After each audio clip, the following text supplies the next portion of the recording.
ঐতিহাসিক চট্টগ্রাম পলো গ্রাউন্ড মাঠে বাংলাদেশ জাতীয়তাবাদী দল তথা এদেশের আপামর মেহনতি মানুষের আপসীর নেত্রী দেশনেত্রী বেগম খালেদা জিয়ার লালিত সংগঠন বাংলার জাতীয়তাবাদী দলের পক্ষ থেকে আমাদের নেতা জনাব তারেক রহমান তারুণ্যের অহংকার আজকে যে কর্মসূচি দিয়েছে চট্টগ্রাম থেকে শুরু করেছেন। আজকে তিনি প্রমাণ করেছেন যে দেশের 4 কোটি ভোটার তরুণ ভোটাররা গত 17 বছর এই ফ্যাসিস্ট হাসিনা বিরোধী আন্দোলন করতে গিয়ে তারা ভোটদান থেকে বিরত ছিল, ভোটদান থেকে তারা বাধাপ্রাপ্ত ছিল,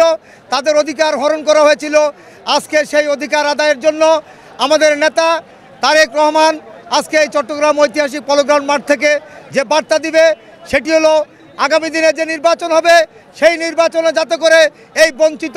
4 কোটি ছাত্র জনতা ভোট দিতে পারেনি, তারা যেন তাদের মনের যে ক্ষোভ সেটার বই প্রকাশ ঘটবে আগামী জাতীয় সংসদ নির্বাচনে তথা বাংলাদেশ জাতীয়তাবাদী দলের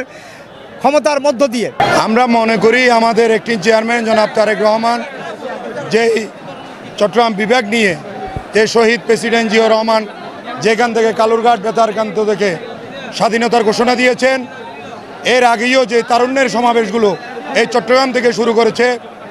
সারা বাংলাদেশ ঘুরে আবার চট্টগ্রামে এসে শেষ হয়েছে। আমি মনে করি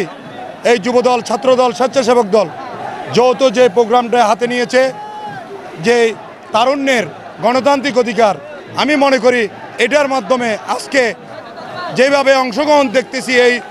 বীর চট্টলায়, সেটা সবলতার দিকে যাচ্ছে। আগামী দিনে দেশনায়ক তারেক রহমানের নেতৃত্বে, ম্যাডাম খালেদা জিয়ার নেতৃত্বে বাংলাদেশে গণতন্ত্র ফিরে আসবে